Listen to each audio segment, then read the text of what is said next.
பாத்தீங்களா, சௌரியமா நடுவர் பொறுப்புல உட்காந்துக்கிட்டாரு. நடுவராகத்தாம இருப்பாரு.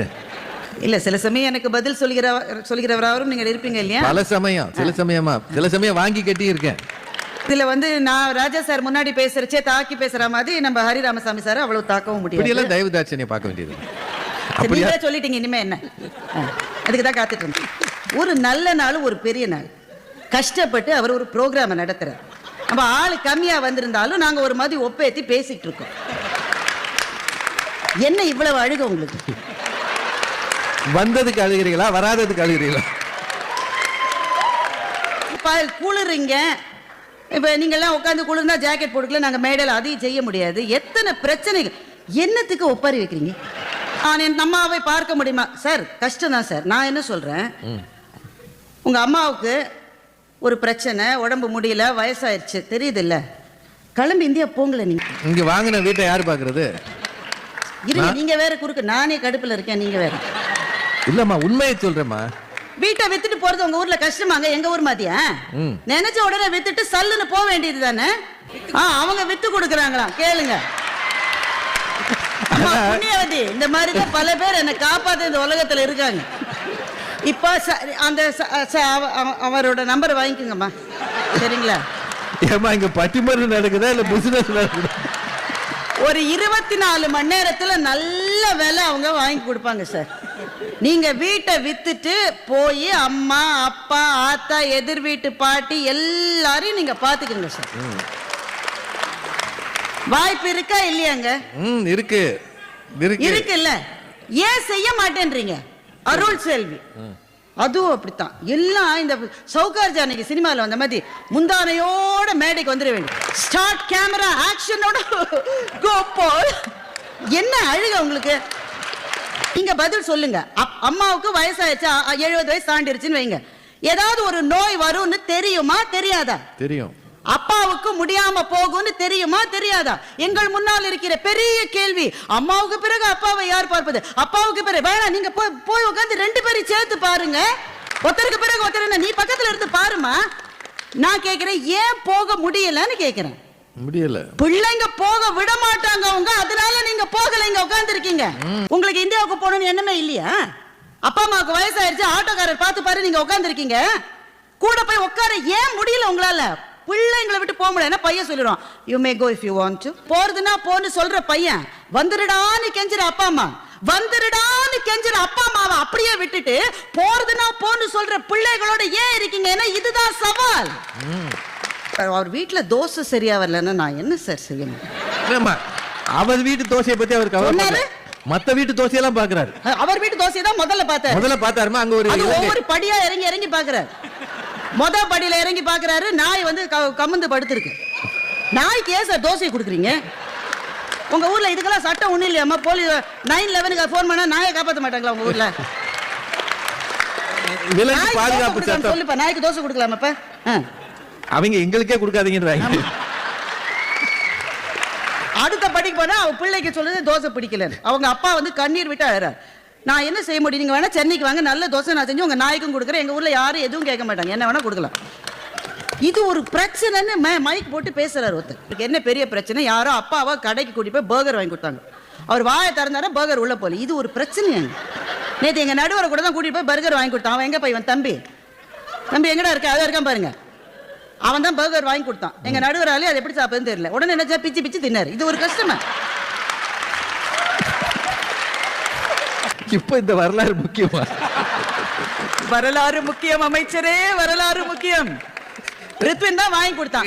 பர்கர் தின்னல. ஒரு சிலருக்கு வாய் சின்ன வாயா இருக்குமா, அவங்க பிச்சு சாப்பிடுறாங்க. சிலருக்கு வசதியா இருக்கு, அவங்க அப்படியே சாப்பிடுறாங்க. இதுக்கு நான் என்ன நானும் சொல்றேன், நீங்க சொல்றதுதான் நான் சொல்றேன். இது ஒரு பிரச்சனை இல்ல. வாய் நல்லா திறக்க முடிஞ்சா அப்படியே தின்னுங்க, வாய் திறக்க முடியல பிச்சு தின்னுங்க. என்னங்க வச்சு எப்படியா திங்கணும் அவ்வளவுதானே. அப்பா அம்மா நீங்க என்ன செஞ்சாலும் அட்ஜஸ்ட் பண்ணிப்பாங்க நான் சொல்றேன். நீங்க பர்கரை கொடுங்க, பிச்சு தின்னுவாங்க. இதுவே நல்லாதான்ப்பா இருக்கு. நீங்க காக்கா வரலன்னு ஒரு அம்மா கவலைப்படுதா? எங்க இதெல்லாம் ஓவரா இல்ல? காக்கா வரலன்னா அணிலுக்கு போட்டு போறது, இது என்னங்க? இது ஒரு பிரச்சனையா? இது சவுதி அரேபியால காக்காயே இருக்க கூடாதான், சுட்டு போடுவாங்களா? அவரை சவுதி அரேபியாவுக்கு கூப்பிட்டு பேச வச்சுட்டாங்களாமா. உங்களுக்கு எப்படி அந்த செய்தியை சொல்லுவது? நான் ஒரு நல்ல விஷயத்தை சொன்னேன். நான் நடுவரா இருந்தாலும் என்னை எதிர்கட்சினே பாக்குற ஒரே ஆள் அதாவது நம்ம ஊர்ல என்ன பண்ணுவாங்க, சில பேர் வக்கீலா இருப்பாங்க. வக்கீலுக்கு ப்ரமோஷன் கொடுத்து ஜட்ஜ் ஆயிடுவாங்க. அப்ப அந்த வக்கீல் கூட வாதாடின மத்த வக்கீலுக்கு கஷ்டமா இருக்குமா இருக்காதா? கஷ்டம் இருக்கலாமா, ஆனா இப்படி அப்பட்டமா சொல்லக்கூடாது. கூட்டிட்டு வந்து அவங்க ஊர்ல இருக்கிற மாதிரி சுதந்திரமா இருக்க முடியல. நீங்க தயவு செஞ்சு கவலைப்படாதீங்க. ஏன்னா உங்க அப்பா அம்மாக்கள் அட்ஜஸ்ட் பண்ணிட்டு வாழ்வாங்க. அவங்க வீட்டுல காலையில வச்ச ரசத்தை சாயங்காலம் சுட வச்சு அம்மா கொடுத்தா ரசச்சொம்பை சுவற்றிலே வீசி எறிந்தவர் தானே உங்க அப்பா. ஆனா அந்த அப்பா இங்க வந்த உடனே, ஐயோ என் பொண்ணு காலையில 7 மணிக்கே எந்திரிச்சு ஓடுறா, ராத்திரி 8 மணிக்கு தான் வரா, அவ என்ன செய்வான்னு 8 நாளா ஃப்ரிட்ஜில் வச்ச ரசத்தை சுட வச்சு அவரே குடிக்கிறார். அது வேற நடுவர் சொல்லுங்க, அந்த ஃப்ரிட்ஜ் சொல்லுதா இது 8 நாள் ஆச்சு, இதை முதல்ல எடுத்துக்கோன்னு சொல்லுதா அவங்க ஊர்ல. இருக்கு, நான் பார்த்தேம்மா. அதை சொன்னா இதை பார்த்துட்டு வந்து சொல்றான்னு வேற நீங்க சொல்லுவீங்க. இல்ல அப்ப அந்த ஃப்ரிட்ஜ் வேற சொல்லுது, ஒன்னு 8 நாள், ஒன்னு 7 நாள், ஒன்னு 3 நாள். 3 நாள் எடுத்து தின்னாத, 8 நாள் தான் முதல்ல எடுத்து தின்னு அவர் ஊர்ல அம்மா இதை செஞ்சாக்க ரசச்சொம்பு சுவர்ல மோதி இருக்கு சார். எங்க வீட்டுல எல்லாம் தலைய மோதிரத்துக்கு பதிலா ரசச்சொம்ப தூக்கி எரிஞ்ச பார்ட்டில இருந்தா இங்க வந்து 8 பர்கரை பிச்சு பிச்சு தின்னு 8 நாள் ரசத்தை எடுத்து குடிக்குது. என் பிள்ளை அங்க போக போறோம்னு சொல்லிட்டு சலம்பிட்டு திரியுது. அது உடனே எல்லா உறவுக்காரங்களுக்கும் இங்க முதல் முறை உங்க அப்பா அம்மா வந்து உங்க அமெரிக்காவுக்கு வந்தப்போ நீங்க என்ன செஞ்சாரு? ராவல்ல போன் பேசிக்கிட்டே இருந்தாரு இல்லையா? அத்தனை உறவுக்காரருக்கும் அங்க இருக்கிறவன உறங்க விடாம. இல்ல இவரோட ராவுங்க, அவர் அப்ப முழிச்சுட்டு தானே இருப்பாரு. இவரோட ராவு, அவரோட ராவு. நான் நடுவருக்கு வேற கோனார் நோட்ஸ் போட்டு என் நேரத்துல பாதி வேஸ்ட் ஆகுது. இல்லம்மா இது என்னோட ராவு காலம் மாதிரி. ராவு காலம் அவருடைய இரவா இருந்தாலும் தூங்காம ஊர்ல இருக்க அத்தனை பேருக்கு வீடு எப்படி வச்சிருக்கான்ற என் பையன் ஒரு கார் வச்சிருக்கான் பாரு, டெஸ்லாமா. இப்ப வேற விலையை குறைச்சிருக்காங்களா, கரெக்டா பார்த்து வாங்கியிருக்கான் என் பையன். வாழறீங்கன்றத பத்தி உங்க அப்பா அம்மாவுக்கு ரொம்ப பெருமை. செல்வி சொல்றாங்க, சத்தியம் அங்க இருக்கான், சோதனை இங்க இருக்கான். சத்தியமும் சோதனையும் எப்பவும் ஒரே இடத்துல தான் இருக்கும், பிரிஞ்சு பிரிஞ்சு இருக்காது. இங்க சோதனை இருக்குன்னா சத்தியமும் இங்க இருக்குன்றத நீங்களே தான் ஒத்துட்டு இருக்கீங்க. ரெண்டும் பிரிஞ்சு பிரிஞ்சு இருக்காது. என்ன சோதனை? சத்தியத்துக்கு தான். எந்த சத்தியத்துக்கு? இல்ல சத்தியத்துக்கு தான் சோதனை வரும்னு சொன்னேன். ஆமா, சோதனை உங்களுக்கு சப்போர்ட்டா தான் பேசுறேன். சில பேர் நம்ப முடியாதுங்க, நம்மளுக்கு சப்போர்ட் பண்ற மாதிரியே பேசுவாங்க. நாங்களே எவ்வளவு பார்த்துட்டோம். அப்புறம் வந்து சிங்கத்தை முயல் வென்ற நான் சிங்கம் நான் சொன்னேன் உங்களுக்கு. நானே பயந்து போய் இங்க உட்காந்துருக்கேன். அங்க அருள் செல்வி பேசும்போது சொல்றாங்க, அவங்க அப்பா மாஸ்க் போடலையாங்க, இது ஒரு பிரச்சனையா? அப்பா இங்கெல்லாம் போடணும்ப்பா, அப்புறம் போலீஸ் வந்து பிடிக்கணும் உடனே போட்டு பாரு கப்புன்னு. அவ்வளவுதானே. ஏமா சின்ன சின்ன விஷயங்களா ஏமா பெருசு பண்ணி இதெல்லாம் ஒரு பிரச்சனை. 4 பேர் கிளம்பி வேற வந்து அது அப்பா அவங்க சொன்னதை நீங்க கவனிச்சிருப்பீங்க. அப்பா மாஸ்க் போட மாட்டேங்கிறாரு, குழந்தையா இருந்தால் மிரட்டலாம் அதட்டலாம், இந்த வார்த்தையை அவங்க சொன்னாங்க. மிரட்டிடுவீங்க, 911 போன் பண்ணிட மாட்டான். நாங்க எங்க ஊர்ல நாயை கம்மன் இருடா நான் சொல்லுவேன், நீங்க சொல்லுவீங்க. நம்ம ஊர்ல இன்னும் 911 வரல. இங்க நாயினால 911 போன் பண்ணிடுவேன். நாய் தானுங்க சொல்றோம். ஊர்ல அங்க பிள்ளைய ஆட்டோல அனுப்புவோம். அப்போ ஒரு நாள் ஆட்டோக்காரர் வரலனாக்கா, நீ போய் கூட்டிட்டு வா. எங்களுக்கு பயம்ன்றது கிடையாது சார். பிள்ளை ஸ்கூலுக்கு போயிட்டு வரணும், ஸ்கூலுக்கு போயிட்டு வருது, அவ்வளவுதானே சார். எந்த பள்ளிக்கூடத்துல எவன் நுழைஞ்சு எப்போ ஷூட் பண்ணுவான்னு தெரியாத வாழ்க்கையை வாழ்ந்துட்டு இருக்கீங்க சார். இந்த வருஷம் இது வரைக்கும் 73 முறை நடந்திருக்கான், 73 டைம்ஸ். இதை விட பெரிய சிக்கல் இருக்கா? இதெல்லாம் யோசிங்கம்மா சார். குழந்தைய பள்ளிக்கு அனுப்பிச்சா அவன் படிச்சுட்டு வரணுமே. நாங்களும் ஒரே ஒரு கவலை தான், டிஃபன் பாக்ஸ்ல மிச்சம் வைக்காம வரும். இது ஒண்ணுதான் சார் நான் கவலைப்படுவேன். அவன் வந்தோட சொல்லிடுவா, தினம் தயிர் சோறு வச்சா நான் தின்ன மாட்டேன்மா. இந்த பிரச்சனை அதோட இன்னைக்கு அந்த பள்ளிக்கூடத்துல வெறி பிடிச்ச எந்த நாயும் துப்பாக்கியோட உள்ள போ. ஒரு துப்பாக்கியை கட்டுப்படுத்த முடியாத தேசத்தில் வாழ்கிற பெற்றோர்கள் நீங்கள். ஸ்கூலுக்கு போன பிள்ளை உயிரோட வரணும்னு பதறிக்கிட்டு வாழ்ந்துட்டு இருக்காங்க. அவர் சொல்கிறார், என்னுடைய அம்மா காக்கா இல்லையே என்று கஷ்டப்படுகிறார். காக்கா இல்லையன்றது கவலையா? பிள்ளைக்கு ஒழுங்கா வந்து சேர சார். நெஞ்சு வலிக்குது சார், நாங்களே எங்கேயோ இருக்கோம், நெஞ்சு வலிக்குது சார். என்ன சார் அந்த பிஞ்சையா அப்படியா சுடுவனி? அட பாவிகளா.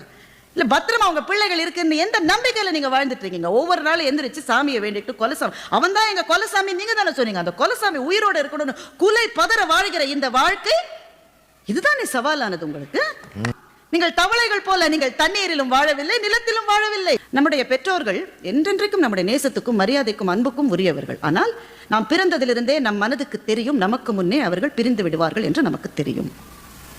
அது தெரியாதபடி நாம் நடித்துக் கொண்டிருக்கிறோம், அதுதான் உண்மை. ஆனால் நம் நெஞ்சத்துக்கு தெரியும், அந்த வாயிலில் அவர்கள் கடந்த பிறகுதான் நான் கடக்க முடியும் என்று எனக்கு தெரியும். ஆனால் என்னுடைய பிள்ளை, அவனுக்கு ஒரு சின்ன பிரச்சனை கூட மனசு தாங்கலையே சார், நான் என்ன சார் செய்வேன்னா, உன் கண்ணில் நீர் வழிந்தால் என் நெஞ்சில் உதிரம் கொட்டுதடின்னு எழுதினா சார் எங்க கவிஞர். என் கண்ணில் பாவை என்றோ, கண்ணம்மா என் உயிர் நின்னதென்றோ. அப்பா அம்மாவுக்காக வாழ்க்கையின் யதார்த்தம் அதுதானே. எது இன்பம் என்று ஜென் குருவிடம் ஒரு அரசன் போய் கேட்டான். எது இன்பம்? தாத்தா இறந்தார், மகன் இறந்தான், பேரன் இறந்தான், அது இன்பம் என்று ஜென் குரு சொன்னார். மன்னன் குருவை வெட்ட போயிட்டான். பாவி, எது இன்பம்னு கேட்டா நீ அவன் செத்தா இவன் செத்தான்னு சொல்லிடுறான். குரு சொன்ன, நான் சொல்றது உனக்கு புரியலையடா முட்டாள், இது இந்த ஆர்டர்ல நடந்தா அதுதான்டா இன்பம் என்று ஜென் குரு சொன்னார். இளம் தளிர்கள் கருகிவிடக் கூடாது என்று பதைக்கின்ற நெஞ்சோடு இங்கே பெற்றோர்களா இருக்கிறீர்களே, அதுதான் எல்லா சங்கடங்களையும் விட மிகப்பெரிய சங்கடம் என்று சொல்லி